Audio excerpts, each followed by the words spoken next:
Apostol Pablo, ang mga gawa ng Apostol Pablo, Kabanata 12, talata o 14, talata 22. Sabi niya, na pinag-iipan ang mga kaluluwa ng alagad at pinag-aralan sila na magsipanatili sa pananampalataya at sa pamamagitan ng maraming mga kapighatian ay kinakailangan natin magsipasok tayo sa kailangan ng Diyos. Maliwanag po na ang mga alagad na tulad ko ay pumarito upang patibayin ang inyong pananampalataya, hindi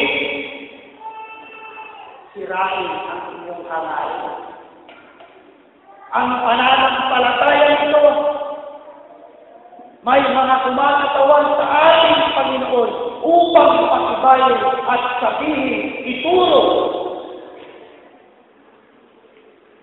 sa bawat isa sa inyo ang patulong kaligtasan.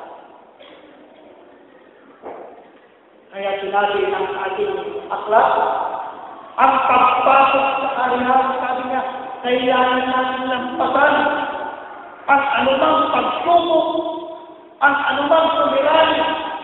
Kaya ang paghihirap o kahirapan sa mundo ito, hindi po dahilan para maging tayo magsisigil sa Panginoon. Hindi po dahilan ang kahirapan sa pagpapalag tayo ay hirap sapagkat tayo ang pinili ng Diyos upang mamalapit sa Kanyang kaharian.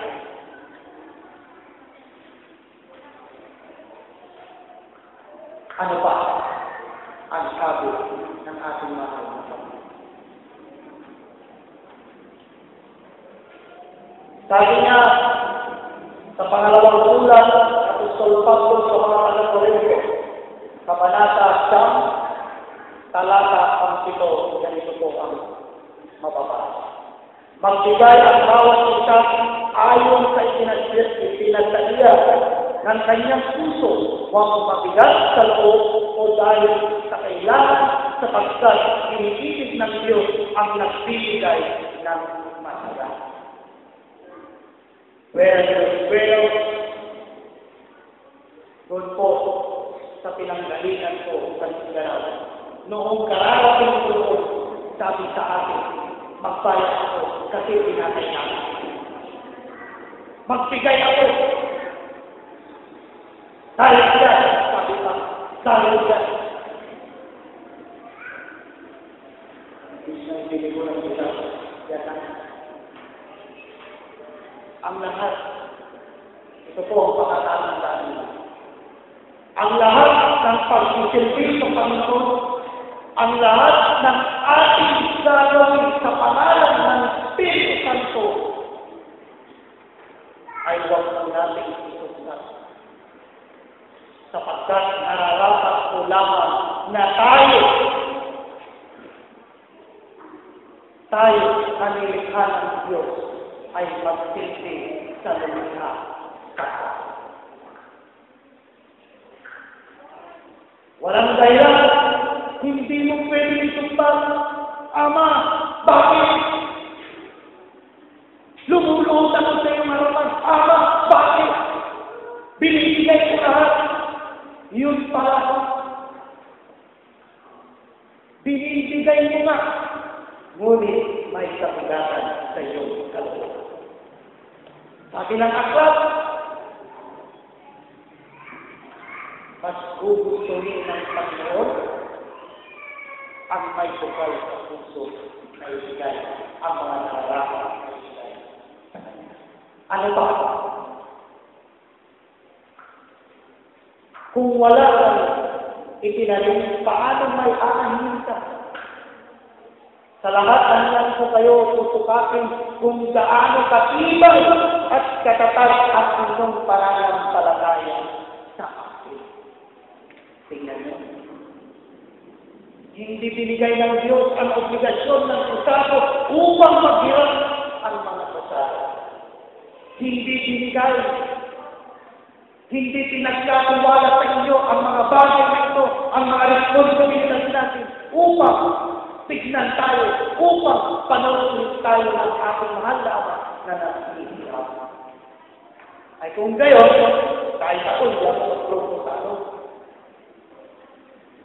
Kung ang plano ng Diyos ay mahirapin tayo, ay huwag lang akong sumampalataya. Pero anong sabi ka? Meron bang tao na magtanim o hindi magtanim ay meron siyang akin? Lahat pala na ito, what is 1,000 pesos? What is 2,500 pesos? What is 3,000 pesos sa loob ng isang kwarta? Sa tingin niyo, yung 3,000 yung sapat para sa kalahatan ng Panginoon. Sa segundo, minuto, oras na ibinibigay niyang buhay, binibigay niyang hininga. Oras na binibigay niyang pagbuhay. Ba't ang laki? Ang laki naman ng babayaran. Ito po ang gusto kong sabihin at gusto kong paiwasin ng ating Ama. Kung paano, kung ano ang ininakita, yun ang aanin.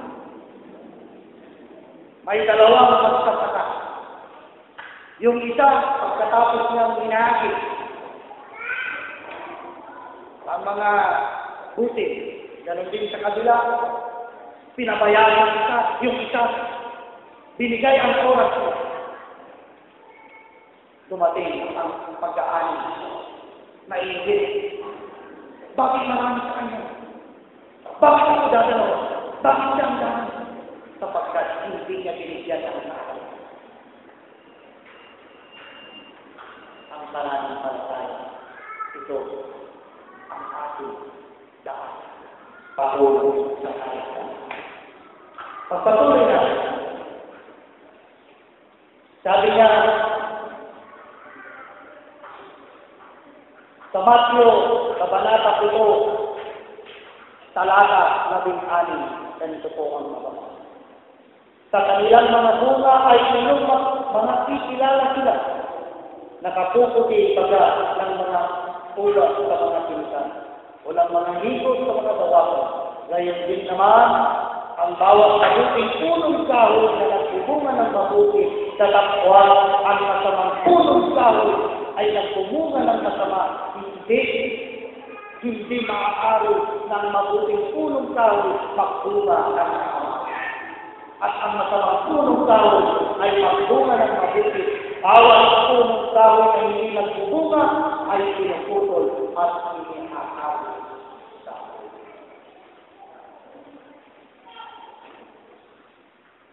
Sino ang gustong ihagis ng Panginoon sa ako? Sino ang gustong tumanggap ng biyaya sa Panginoon sa kanyang pagpapalala? Dalawa lang po ang nangyayari sa mundo. Mabuti at masama. Kaya wala yung leksyon dyan. Dalawa lang po ang klase ng tao sa mundo. Kaya dalawa rin ang klase ng pagkakas. Dalawa. May dalawang klase ang membro ng Rosado at Rosado.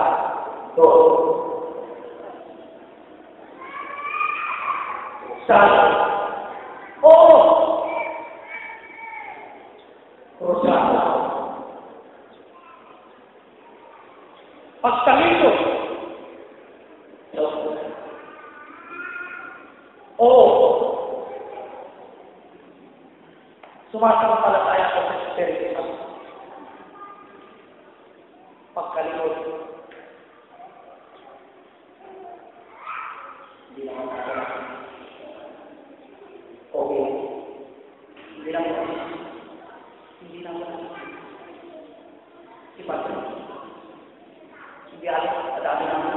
Hindi alam kung nagsimba ako ito.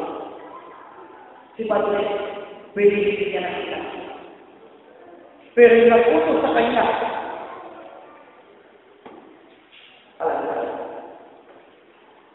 alam ka kanya. Bakit ko sinasabi ko? Bakit? Dahil ko kayo.